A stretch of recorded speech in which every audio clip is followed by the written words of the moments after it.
M23 muri Repubulika Iharanira Demokarasi ya Kongo.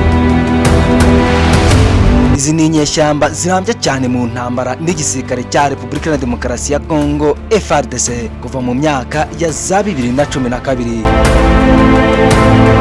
Akaba ari umutwe wagiye ugira abayobozi bagiye batandukanye bagiye bagarukaho kenshi mu bitangazamakuru mpuzamahanga, kuva kuri Laurent Nkunda Ntaganda. Uyu Ntaganda we akaba yarakatiwe n'urukiko mpuzamahanga kubera ibyaha by'intambara yakoreye ku butaka bwa Kongo, kugeza kuri General Sultan Makenga. Aba bagabo si ukwandikwaho gusa, ahubwo ingufu, umurava, ubuhanga biranga ibikorwa byabo ku rugamba muri taktike za gisirikare mu mayera ahambaye. Abayobozi ba Kongo iki ni ikintu cyabashobeye kuko byigaragariza ku rugamba, aho ingabo za Kongo zikura imishwaro kubera igitutu baba bari gushyirwaho n'ingabo za M23. Ubwo ari nako bigarura uduce tugiye dutandukanye two mu burasirazuba bwa Kongo. Nk'uko raporo z'umuryango mpuzamahanga zibigaragaza, tutibagiwe n'ibyo guverinoma ya Kongo yitangariza, M23 ni igisirikare gihamye kandi gifite ingufu ndetse n'ubutegetsi buhamye. Kubakurikiranira hafi ibya M23 ntibabona uyu mutwe nk'inyeshyamba kuko wubatse mu buryo wagereranya n'igisirikare cy'ibindi bihugu. Uyu mutwe kandi ufite intwaro zigezweho kandi zihenze. Iyo witegereje imyambarire yabo, kuva ku bayobozi bakuru na ba team commanders ndetse no kugeza ku basirikare bato ba private, bita bikwereka ubushobozi bwa M23. None twibaze, ubushobozi buva n'u Rwanda cyangwa Uganda nk'uko bikomeza kuvugwa na benshi? Nimunyemerere mbaye ikaze tuganire ku iyi ngingo idakunze kuvugwaho rumwe. Nk'ibisanzwe ndi wa muhungu wanyu Maniragaba Alphonse. Iyi yo ni World Today. Muriteguye? Kadutangire sasa. Ingabo z'igisirikare cya M23 ni ingabo zatojwe kandi byihariye, bafite discipline, amahame n'umurongo ngenderwaho. Urebye ibikoresho bya gisirikare bakoresha ni bimwe bigezweho muri tekinoloji ihambaye, kandi abasirikare babo bakaba basobanukiwe neza imikoresherezwe yabyo. Umutwe wa M23 si imyambaro cyangwa intwaro byihariye bafite gusa, ahubwo niyo witegereje organization yabo, kuva ku musirikare muto private kugeza kuri ba general bayoboye mu bushorishori bwayo, ni ibintu bigaragaza ko M23 ifite ingufu, imbaraga ndetse n'ubushobozi bwo guhangana n'ingabo za Repubulika Iharanira Demokarasi ya Kongo FARDC mu gihe kirekire. Muri 2013 hari ku butegetsi bwa Joseph Kabila, ubwo ingabo za M23 zatsindwaga urugamba, ingabo zabo zacitsemo ibice, igice kinini gihungira mu Rwanda, abandi bajya Uganda.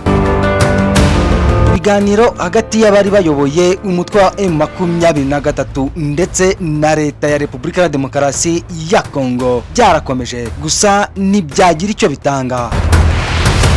Nyuma y'uko ibiganiro byanze, bidatinze mu mwaka w'2022 abari bagize umutwe wa M23 bihurije hamwe bongera kubaka igisirikare kiyobowe na General Sultan Makenga, bongera gutangiza urugamba muri Repubulika ya Demokarasi ya Kongo. Mu kiganiro bwana General Sultan Makenga yagiranye na Scovia Mutesi, umunyamakuru wo mu Rwanda nyir'ikinyamakuru Mama Rwagasabo, yavuze ko mu kwiyubaka bamwe bagiye baturuka impande n'impande mu bihugu by'abaturanyi, harimo Rwanda, Uganda, Burundi, ndetse hari n'abari bari ku butaka bwa Kongo.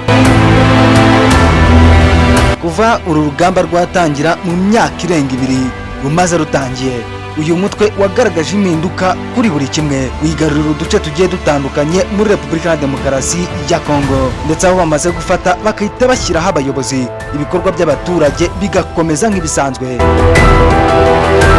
inshuro nyinshi muri raporo z'umuryango mpuzamahanga n'imiryango itegamiye kuri leta, tutibagiwe na Leta Zunze Ubumwe za Amerika, humvikanamo u Rwanda, Uganda, ndetse bikavugwa kenshi cyane mu bitangazamakuru mpuzamahanga ko ibi bihugu byombi ari abaterankunga bakomeye b'uyu mutwe wa M23, ndetse uzumva kenshi umuryango mpuzamahanga UN hamwe na Leta Zunze Ubumwe za Amerika basaba ibihugu gukura ingabo zabo ku butaka bwa Kongo, nk'uko umuryango mpuzamahanga UN wabitangaje ubwo M23 yafataga uduce dukikije Goma kuwa mbere tariki 20 z'ukwezi kwa mbere mu mwaka w'2025, harimo agace ka Minova mu mirwano ikomeye yahuje igisirikare cya FARDC ndetse na M23 mu duce nk'ababereye inkumi, Bibunda, Kanyamahoro ndetse na Kirimanyoka. Hagaragaye ingabo za Uganda ndetse n'iz'u Rwanda zibarirwa hagati y'ibihumbi 3 ndetse n'ibihumbi 4 zari ziri gufasha M23 muri uru rugamba, ndetse no muri raporo zigiye zitandukanye zakozwe n'impuguke z'umuryango mpuzamahanga UN bagaragaje ko igisirikare cy'u Rwanda RDF ndetse n'icya Uganda UPDF badafasha uyu mutwe wa M23 mu bijyanye na taktike za gisirikare gusa, ahubwo babatera inkunga no mu bijyanye n'amafaranga, kubaha inama ndetse n'imyitozo ihabwa igisirikare cy'ingabo za M23. Ibi byose bikaba ari ibintu ibihugu byombi birahira bikirenga, bikavuga ko nta musirikare wabo ubarizwa ku butaka bwa Repubulika ya Demokarasi ya Kongo. Uretse n'ibyo kandi ko nta n'urupfumuye bashobora guha M23 kuko nta nyungu baba bifitemo,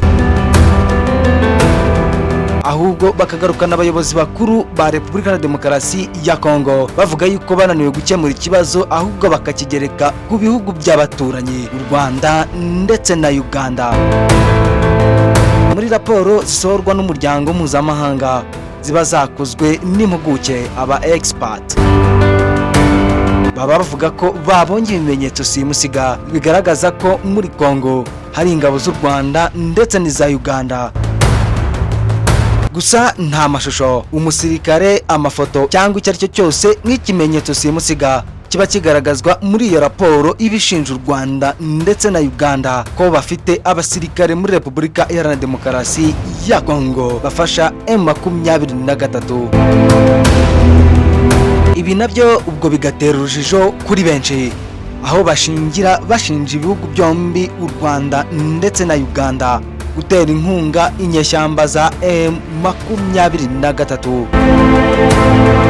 Gusa nanone ingabo z'igisirikare cya M23 zikomeje gukuza imishwaro ingabo za Repubulika ya Demokarasi ya Kongo FARDC zihuje n'imitwe itandukanye ibarizwa imbere ku butaka bwa Kongo nka Wazalendo na FDLR, umutwe w'iterabwoba wasize ukoze jenoside mu Rwanda, ibikorwa byayo bigakomereza muri Repubulika ya Demokarasi ya Kongo mu kwica abatutsi b'abanyekongo. Iki kikaba kimwe mu byabaye imbarutso byo gushibuka umutwe wa M23. Sabo gusa kandi yitabaje n'ibindi bihugu bigiye bitandukanye by'abaturanyi, tutibagiwe na Wagner kuva mu Burusiya. M23 bigaruriye kandi bagenzura ibice bitandukanye byo mu burasirazuba bwa Kongo, n'ubundi ibi bikaba ibice bikungahaye cyane ku mabuye y'agaciro. Buri gace bigaruriye muri Repubulika ya Demokarasi ya Kongo bahita bihutira gushyiraho abayobozi bagacungira umutekano abaturage, ibikorwa n'imirimo byabo bya buri munsi bigakomeza nk'ibisanzwe. General Sultan Makenga, umuyobozi ukomeye w'igisirikare cya M23, yigeze gutangaza ko ahantu hambere bavana amafaranga n'ubushobozi bubatunga ari mu barwanashyaka ba M23. Turetse n'ibyo kandi M23 ibice iba yarafashe uba usanga igenzura buri kantu kose kaho, imisoro, ibirombe bicukurwamo amabuye y'agaciro ndetse n'ibindi byose bishobora guha ubushobozi uyu mutwe, byose ni M23 ibigenzura.